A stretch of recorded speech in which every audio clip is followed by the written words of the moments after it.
사람이 땅 위에 번성하기 시작할 때 그들에게서 딸들이 나니 하나님의 아들들이 사람의 딸들의 아름다움을 보고 자기들이 좋아하는 모든 여자를 아내로 삼는지라.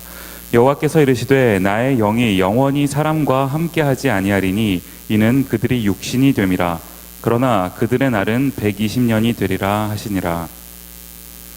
땅에는 네피림이 있었고 그 후에도 하나님의 손들이 사람의 딸들에게로 들어와 자식을 낳았으니 그들은 용사라 고대의 명성이 있는 사람들이었더라. 여호와께서 사람의 죄악이 세상에 가득함과 그의 마음으로 생각하는 모든 계획이 항상 악할 뿐임을 보시고 땅 위에 사람 지으셨음을 한탄하사 마음에 근심하시고 이르시되 내가 창조한 사람을 내가 지면에서 쓸어버리되 사람으로부터 가축과 기는 것과 공중의 새까지 그리하리니 이는 내가 그것들을 지었음을 한탄함이니라 하시니라. 그러나 노아는 여호와께 은혜를 입었더라. 아멘. 디모데 예배 오신 여러분을 환영하고 또 축복합니다. 우리 앞뒤 좌우에 계신 분들하고 이렇게 한번 인사했으면 좋겠습니다. 실천하는 크리스찬이 됩시다.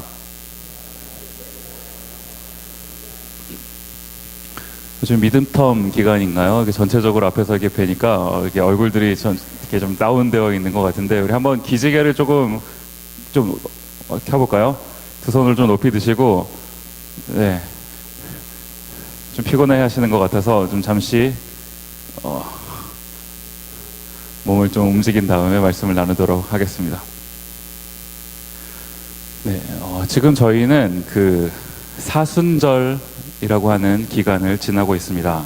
이제 그 지난 수요일이죠. 지난 수요일에 애쉬 웬즈데이라고 그래서 제의 수요일 혹은 이제 뭐 성회 수요일 이렇게 불리는 날을 이제 시작으로 해가지고 이제 그 사순, 그 순이라는 말이 그 한자말로 그 열이라는 뜻이잖아요. 그래서 사순하면 40이라는 뜻입니다. 그렇죠? 이제 부활주일 전날까지, 우리 이제 4월달에 부활주일이 있는데 그 부활주일 전날까지 해서 그 매주 있는 주일을 제외한 그 40일의 기간을 우리가 이제 따로 정해서 사순절이라고 부르는 겁니다. 그래서 이것을 기념하는 건데, 주일은 왜 뺍니까? 매 주일은 그 주님이 부활하신 날을 기념하는 그 예배를 드리는 날이죠. 그래서 이제 매 주일은 제외하고 주일을 뺀 나머지 40일을 이제 우리가 사순절이라고 이제 기념을 해서 지키게 됩니다. 우리 이제 이 사순절 기간 동안에는 특별히 우리가 이제 그리스도의 십자가, 우리가 예배당에 딱 보면 제일 한가운데 십자가가 딱 있잖아요.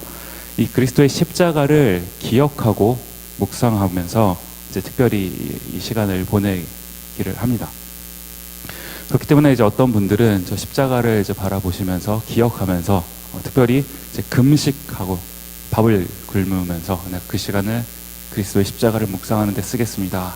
뭐 이런 분들도 계시고, 또 어떤 분들은 이제 금식은 내가 못하지만 어떤 이제 나를 위한 그 유흥, 뭐 재미, 뭐 이런 것들을 잠시 좀 멈추고 그리스도의 고난을 묵상하시기도 합니다. 그래서 뭐 제가 한국에 있을 때도 종종 이런 거 했었던 것 같아요. 요즘에 뭐 밥 굶는 거는 어려운 게 아니니까 뭐 미디어 금식이다 그래가지고 뭐 일정한 기간 동안 제가 뭐 이제 핸드폰이라든지 이런 것을 사용하지 않겠다 뭐 이렇게 정해서 하시는 분들도 계시는 것 같아요. 이런 분들도 계십니다. 그런데 여러분, 이런 걸 가지고 부담 가지실 필요는 없어요. 하지 않으셔도 괜찮습니다.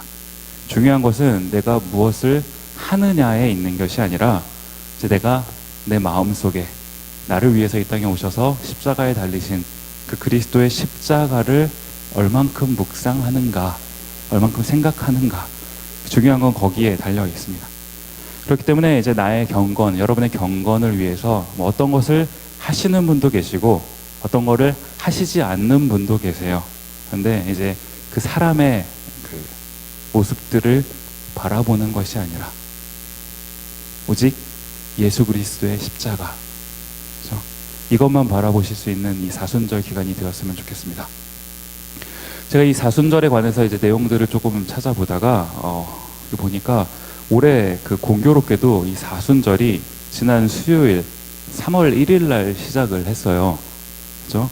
그리고 사순절을 마치고 이제 부활주일이 되는 그 날, 부활주일이 4월 16일이더라는 겁니다. 참 공교롭게 날짜가 이렇게 겹쳤어요. 3.1절이라고 하면 우리 대한민국에 있어서는 잊을 수가 없는 그런 기념일 아닙니까? 우리 조상들이 나라를 위해 하셨던 그 일을 기념하는 날이 이제 이 3.1절이죠. 이제 이 3.1절이 한 100여 년 전에 한국에 있었던 대한민국 있었던 그런 과거의 어떤 한 역사라면 이 4월 16일이라고 하는 날은 물론 이제 몇 해 전의 과거의 일이지만 아직도 마치 현재처럼 진행되고 있는 일 아닙니까? 어떤 그 아픈 과거로부터의 그 청산, 그리고 이제 새로운 출발. 이 3.1절과 4월 16일 이 두 날은 아마 이런 의미를 담고 있고 또 담아내야만 하는 이제 그런 날이라고 생각을 합니다. 뭐 꼭 이런 이제 그 날짜의 의미를 부여하지 않더라도요. 이 사순절이라고 하는 것 자체가 우리에게 이제 그리스도인들에게 그런 의미를 담고 있는 날 아닐까요?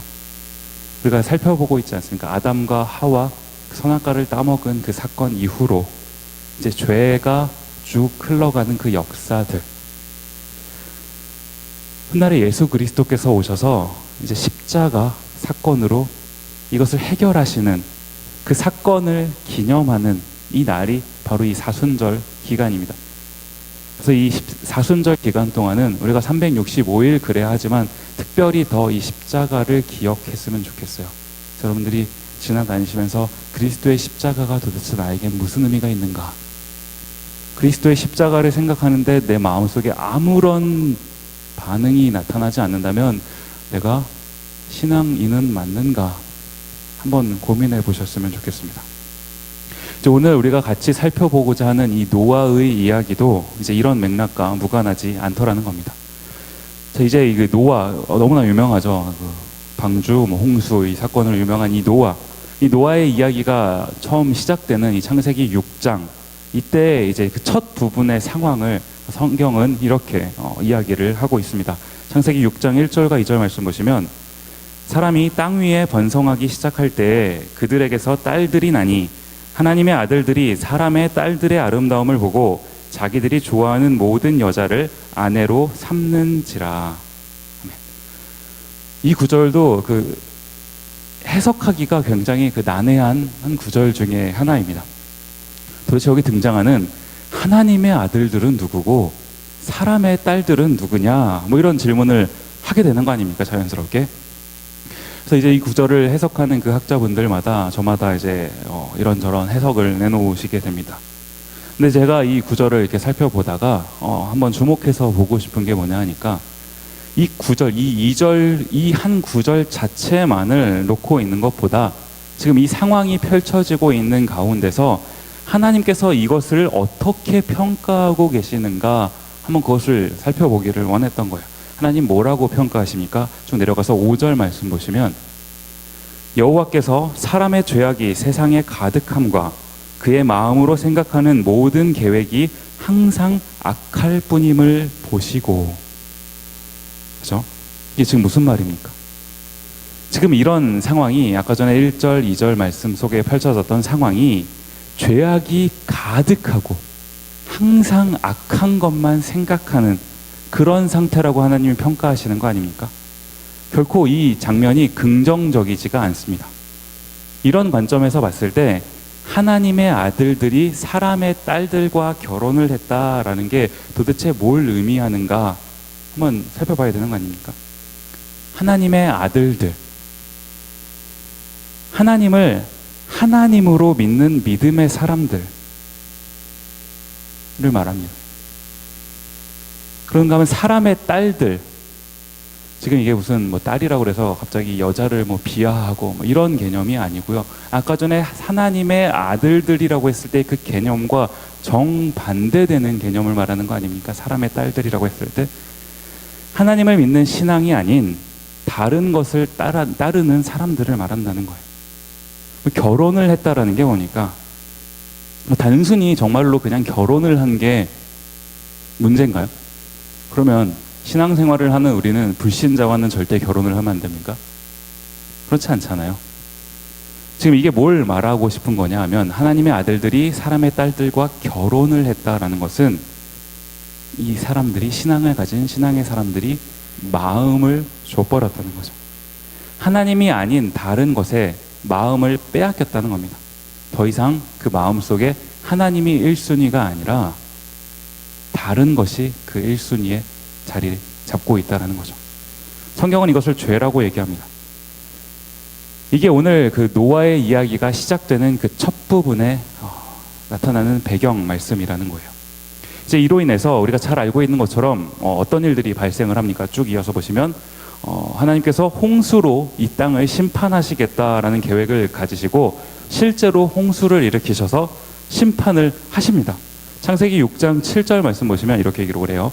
이르시되 내가 창조한 사람을 내가 지면에서 쓸어버리되 사람으로부터 가축과 기는 것과 공중의 새까지 그리하리니 이는 내가 그것들을 지었음을 한탄함이니라 하시니라. 지금 죄가 가득한 그 세상을 보시는 그 하나님의 안타까운 심정이 그대로 묻어나는 구절 아닙니까? 하나님이 그 세상을 지으시고 보시기에 심히 좋았더라라고 하셨는데 죄악이 들어온 세상 가운데 하나님이 그 죄를 바라보시는, 죄악이 만연한 세상을 바라보시는 그 안타까운 마음이 그대로 드러나 있는 그런 구절 아닌가요? 근데 제가 여기서 주목해서 좀 보고 싶은 구절이 뭐냐니까 아까 전에 그 2절 말씀을 다시 보시면 이렇게 기록을 합니다.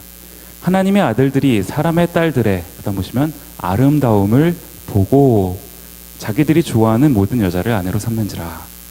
아름다움을 보고, 그죠? 아름다움을 봤다라는 게 도대체 뭘 말하는 걸까요? 예쁜 걸 예쁘다고 하는 거, 그렇게 보는 게 나쁘다는 건 아니겠죠?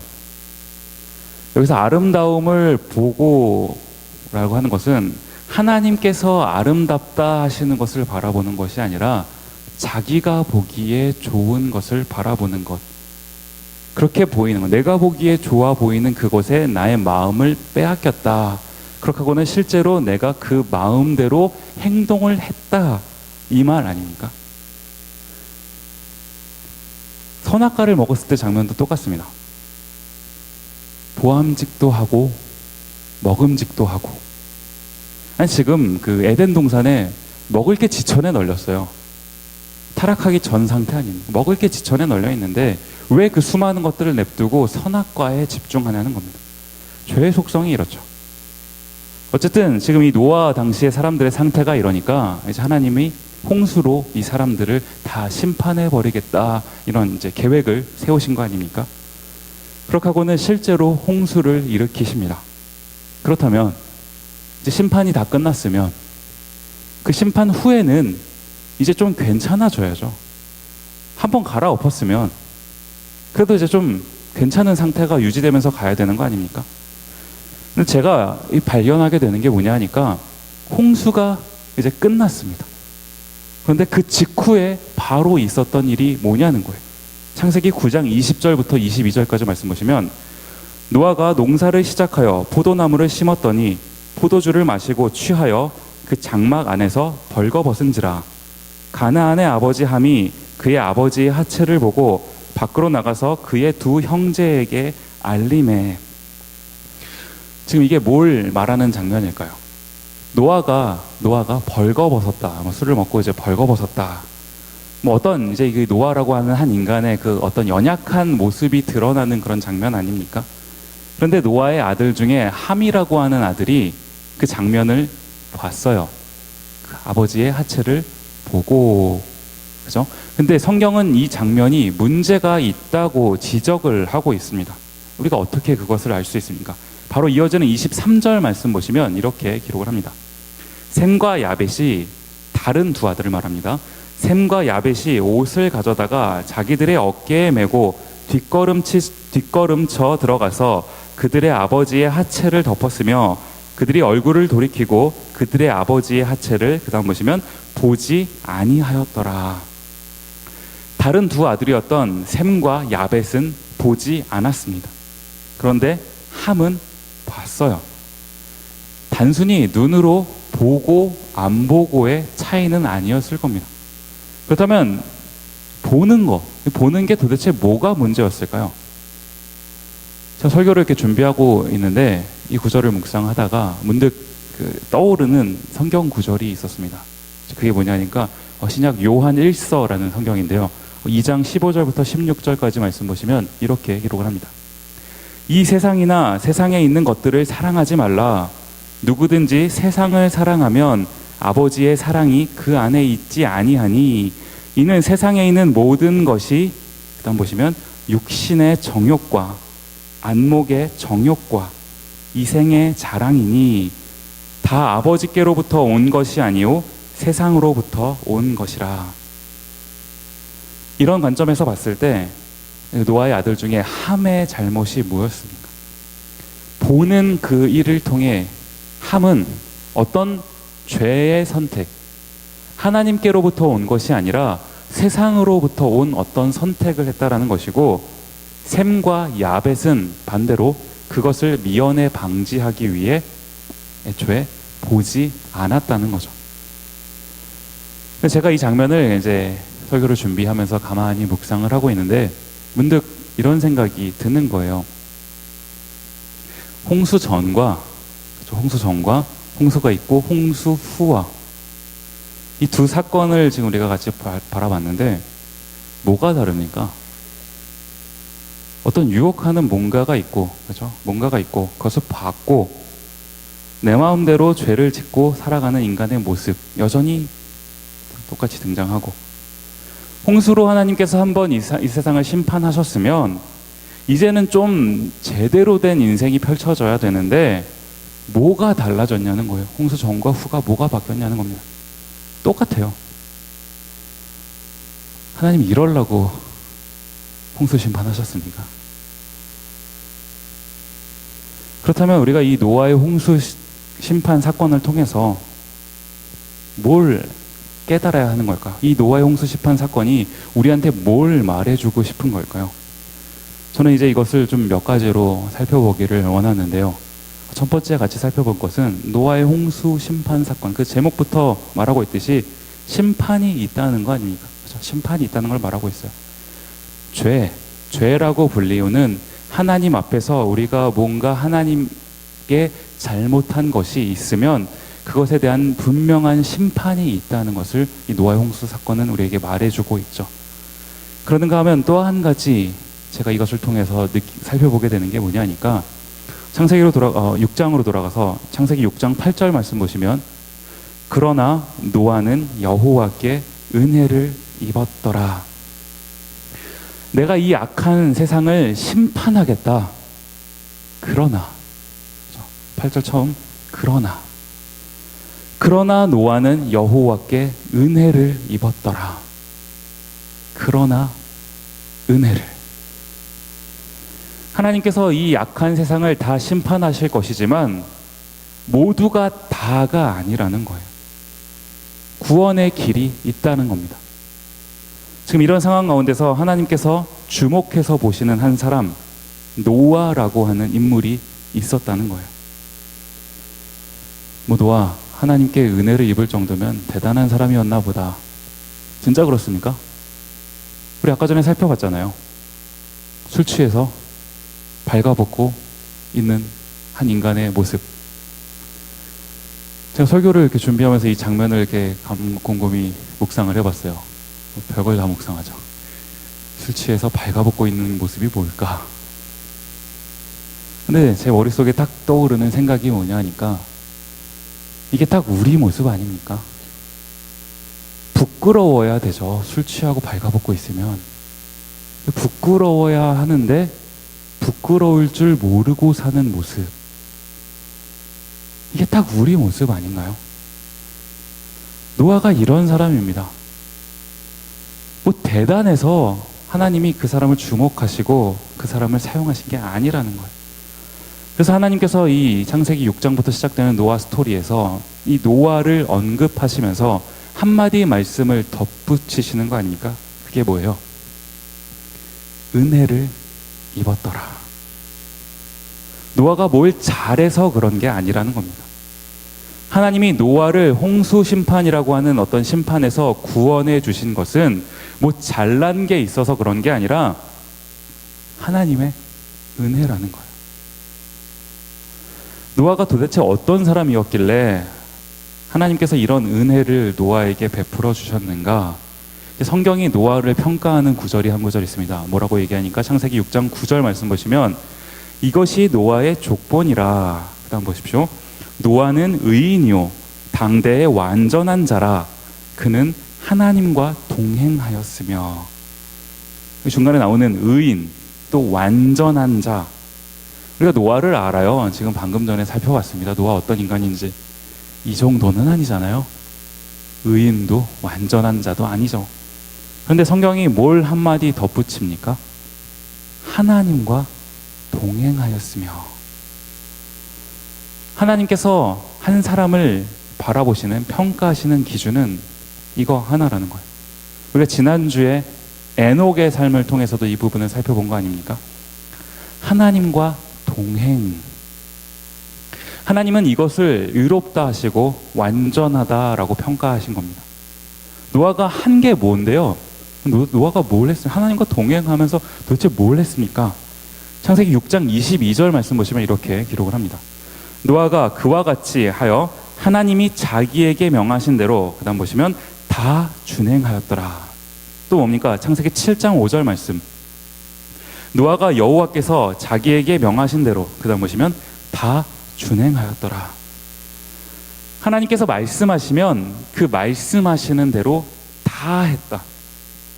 그러는가 하면 또 뭡니까? 창세기 7장 1절로 돌아가서 보시면 여호와께서 노아에게 이르시되 너와 내 온 집은 방주로 들어가라.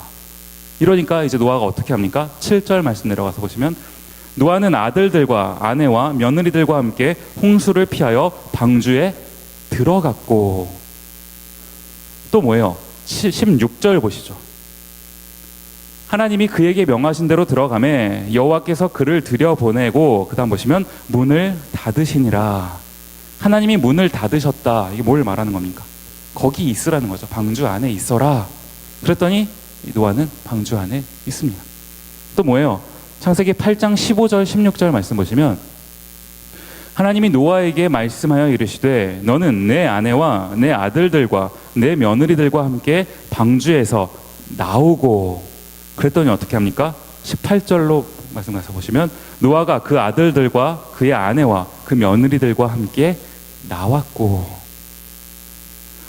노아도 똑같이 허물 많은 죄인 인간입니다. 노아가 잘했던 게 한 가지가 있죠. 뭡니까? 하나님이 하라 하시면 하고, 하나님이 가라 하시면 가고, 하나님이 가만히 있어라 이러시면 가만히 있고, 하나님이 나와라 이러시면 나오고. 하나님의 말씀을 들었고 그 하나님의 말씀 앞에서 반응한 거, 이게 노아가 잘했던 한 가지 아닙니까? 아까 전에 우리가 읽었던 그 요한 1서 말씀이요, 그 말씀 바로 이어지는 그 뒷부분의 말씀이 뭐냐 하니까 요한 1서 2장 17절 말씀 보시면 이 세상도 그 정욕도 지나가되 오직 하나님의 뜻을 행하는 자는 영원히 거하느니라. 지금 이 요한일서 2장 17절 이 말씀이 지금 오늘 본문에 등장하는 이 노아라고 하는 한 사람의 그 이야기를 한 문장으로 꼭 요약한 것 같은 그런 구절 아닙니까? 이게 하나님과 동행하는 삶 아닌가요? 때로는 넘어질 때도 있습니다. 연약하죠. 죄를 지을 때도 있어요. 그럼에도 불구하고 하나님의 말씀이 있으면 그 말씀대로 살려고 발버둥 치는 모습. 죄가 나를 아무리 붙잡고 내 바지끄덩이를 붙잡고 나를 아무리 유혹해도 이거 놔, 이거 놔, 이거 놔. 이름부터가 노아죠. 그래서 너무 피곤해 하시길래 웃자고 한 소리고요. 죄가 나를 유혹할 때마다 이거 놔 하는 거죠. 그러는가 하면 또 한 가지 살펴보고 싶은 게 뭐냐니까 이 홍수요. 한번 여러분 상상을 해봅시다. 세상을 덮는 홍수. 온 세상이 물에 뒤덮여 있어요. 미국 오실 때 혹시 배 타고 오신 분 계신가요? 태평양을 바라보면 그런 느낌 들까요? 망망대해에 우리 배만 덩그러니 있죠. 한번 그 상상을 해보십시오. 제가 이 장면을 설교를 준비하면서 한번 곱씹 이렇게 보는데 얼마나 무섭습니까? 지금처럼 뭐 아이폰이 있기를 합니까? 뭐가 있기를 해요. 어디가 뭐 동서남북, 해 보면 동서남북 정도는 알까요? 뭐가 보여야죠. 끝도 없이 막막한 그 바다. 얼마나 두렵겠습니까? 그런데 제가 문득 떠오르는 장면이 뭐냐니까, 떠오르는 생각이 뭐냐니까, 딱 그 바다 한가운데서 어디로 갈지 몰라 마치 표류하고 있는 것 같은 그 모습이 딱 우리 인생 아닙니까? 막막해요. 앞이 보이질 않고 앞으로 가지도 못하겠고 뒤로 돌아가지도 못하겠고 왼쪽이 맞은지 오른쪽이 맞는지 그것도 모르겠고. 근데 제가 이런 생각을 하고 있는데 불현듯 떠오른 한 구절이요. 창세기 8장 1절 말씀. 하나님이 노아와 그와 함께 방주에 있는 모든 들짐승과 가축을, 그 다음 보시면 기억하사. 지금 이 망망대해에 산들도 다 잠겼다고 그랬습니다. 바다만 있어요. 내가 타고 있는 배만 있고. 어디로 가야 할지 모르겠고 나는 이 세상 속에서 완전히 잊혀진 존재. 지금이라도 배가 뒤집히면 죽었는지도 모르게 죽는 그런 상황 아닙니까? 그럼 그때에 8장 1절 말씀이요. 하나님이 기억하사. 하나님이 기억하사. 이유가 뭡니까? 하나님이 왜 기억하셨어요? 우리 아까 전에 노아를 살펴봤던 6장 8절 말씀. 은혜를 입었더라.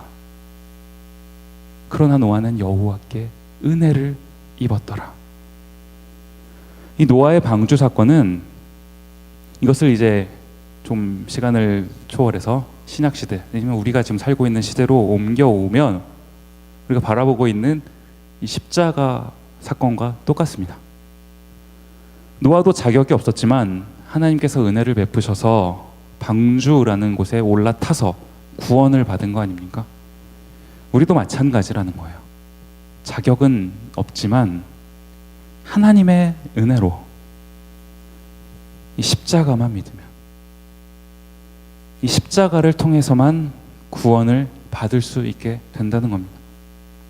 또 이 십자가를 우리에게 예비해 놓으신 그 하나님, 노아에게 방주를 예비하신 것처럼 이 십자가를 우리에게 예비해 놓으신 그 하나님께서 오늘도 우리를 기억하고 계신다는 겁니다. 우리가 어디에 있든지. 이게 은혜 아닌가요? 우리가 해야 할 일은 뭡니까? 노아의 가족들, 노아를 비롯한 노아의 가족들이 했던 일이 뭐예요? 방주에 올라타는 일을 했습니다. 우리가 하는 일은, 해야 될 일은 뭡니까? 십자가를 믿는 거죠. 십자가를 믿는 거. 이게 뭐예요? 하나님과 동행하는 겁니다. 전 오늘 설교를 짧은 그 동영상 하나를 좀 보는 걸로 마무리를 하려고 합니다. 한번 좀 잠시 그 조명을 꺼주시고, 앞에 동영상, 짧은 동영상인데 오늘 같이 봤으면 좋겠어요.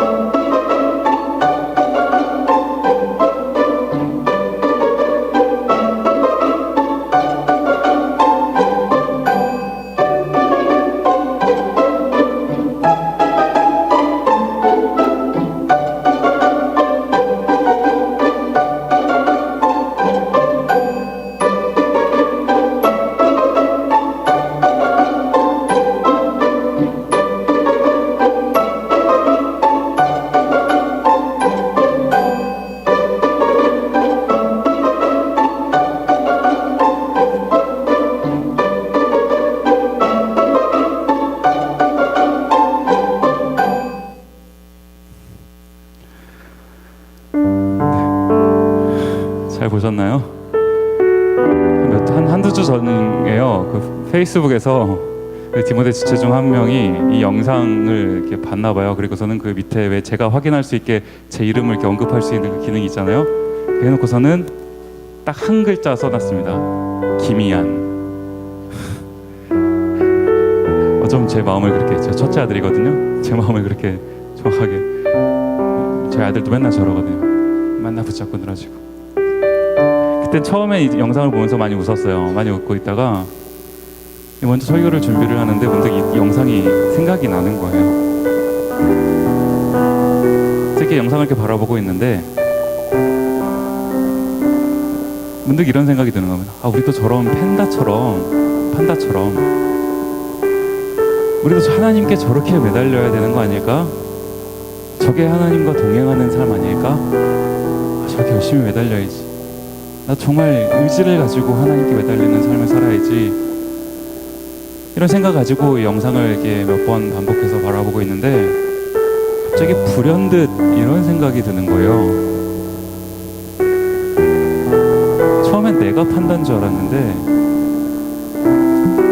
자꾸 보니까 하나님이 판다 같고 내가 사람 같더라고요. 하나님은 자꾸 나한테 오셔서 내가 너를 사랑한다. 너 나와 함께 하지 않겠니? 내가 네 옆에 있을게. 옆에만 있게 해다오. 하나님 자꾸 나한테 와서 나한테 매달리시는데 하나님 귀찮습니다. 저리로 좀 가세요. 나 할 거 많아요. 하나님 이거 뭡니까? 하나님 제발 좀 나중에 오세요. 지금 아니에요. 나중에 오세요. 하나님 또 오시고 또 오시고 또 오시고 또 오시고 자꾸 우리는 하나님을 옆으로 갖다 놓고 옆으로 갖다 놓고 옆으로 갖다 놓고 세상에 죄악이 가득하다고 했어요. 창세기 6장에서 지적하고 있는 이 세상의 모습이 지금과 뭐가 다릅니까? 똑같지 않습니까? 죄악이 가득한 이 세상 가운데 하나님이 한 사람을 주목하셨어요. 그게 노아 아닙니까? 노아는 의인이요 당대의 완전한 자라고 해요. 그가 하나님과 동행하였기 때문에 하나님 우리를 그런 사람으로 부르시는 거예요. 너가 나와 함께하면, 내가 너와 함께하면 이 세상 가운데서 너도 노아처럼 완전한 자가 될 수 있다. 내가 너를 선택하는 인생, 주목하는 인생. 네가 지금 어디로 가고 있는지 갈 바를 알지 못해서 두려워하고 있니? 망망대해 같은 한 곳에서, 바다 같은 곳에서 도대체 어느 곳이 맞는 길인지 몰라 헤매고 있니? 괜찮아. 내가 너를 기억하고 있어. 내가 너를 보고 있어. 네 옆에 내가 있어. 나는 하나님이야. 이 하나님의 마음이 느껴지시나요? 여러분, 이 마음을 간직하셨으면 좋겠어요. 우리가 성경을 왜 공부합니까? 지식을 알아가기 위해서요. 틀린 건 아니지만 하나님의 마음을 간직하셔야 돼요. 여러분을 바라보고 계시는 거죠. 여러분을 너무나 사랑하셔서 이 땅에 오셔서 십자가를 지으신 그분, 죄악이 만연한 세상 가운데지만 그럼에도 불구하고 은혜를 베푸셔서 한 사람이라도 구원하시고자 하는 내 딸, 내 아들 삼으시려는 그 하나님의 마음, 이 마음을 기억하셨으면 좋겠어요. 설교를 준비하다 이 찬양이 떠올랐습니다.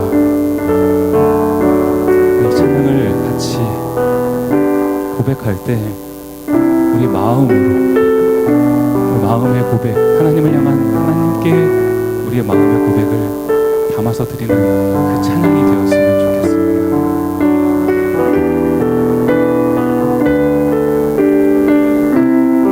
함께 찬양합니다. 주 나의 모습 보네. 주 나의 모습 보네. 상한 나의 마음 보시네.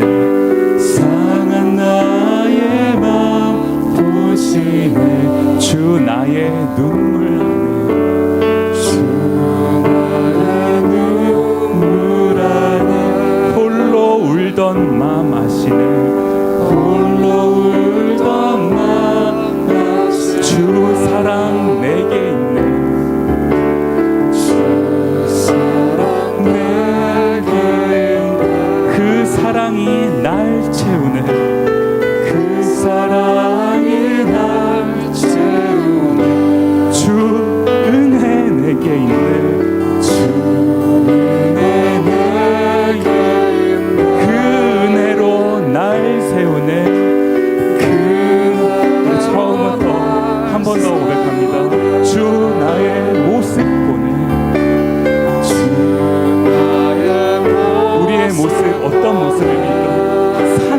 나의 맘 보시네. 상한 나의 맘 보시네. 주 나의 눈물 안에 주 나의 눈물 안에 홀로 울던 맘 아시네.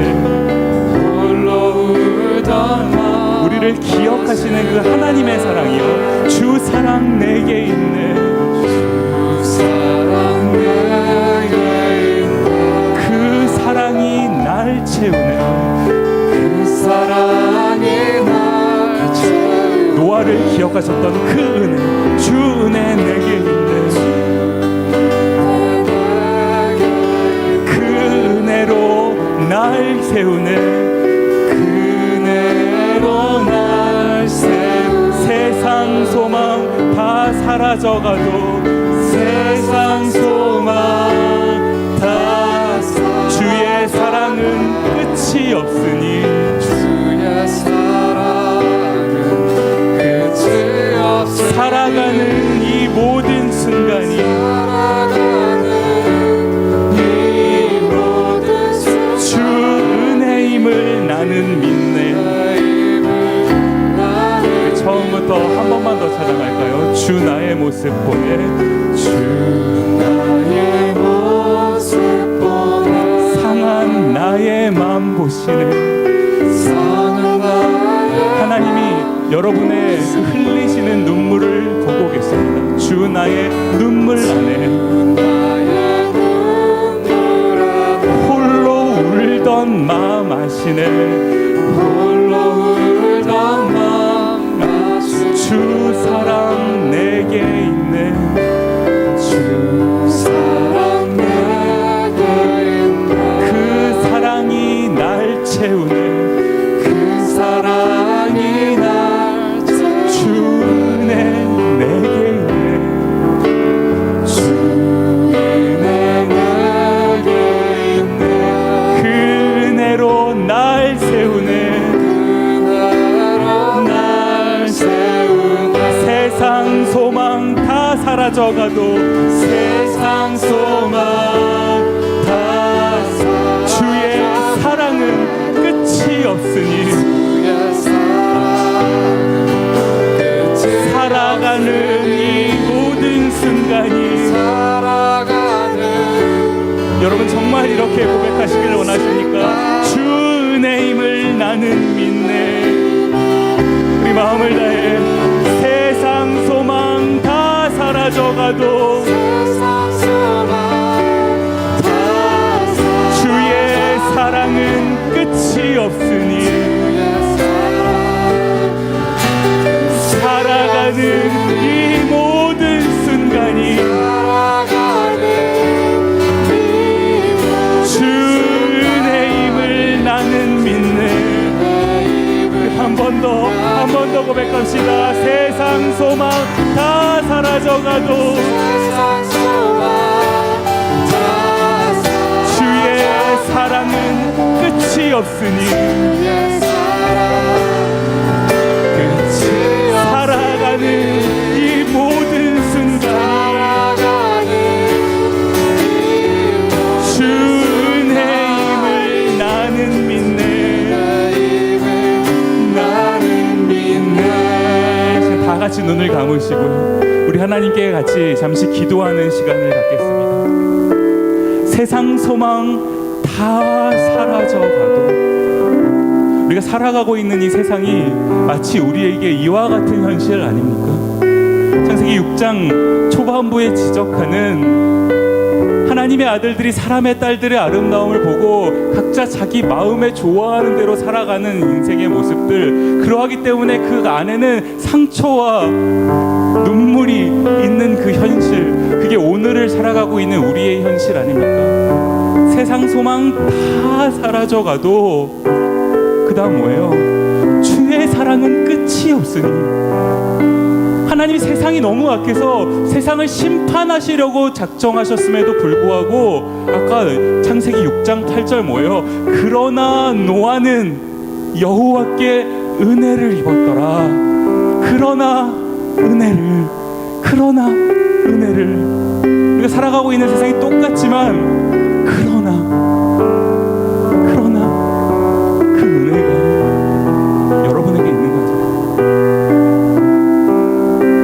이렇게 고백할 수밖에 없는 것 아닙니까? 살아가는 이 모든 순간이 주님의 은혜임을 나는 믿습니다.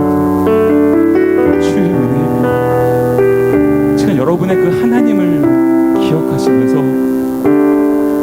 지금 여러분의 마음속에 찾아와서 말씀하시는 그 주님의 음성에 귀 기울이셨으면 좋겠어요. 하나님이 여러분을 그냥 내버려 두신 게 아닙니다. 노아를 선택하셨던 하나님이, 그 은혜로 노아를 구원시키셨던 하나님이 오늘 이 순간에도 여러분 한 사람 한 사람을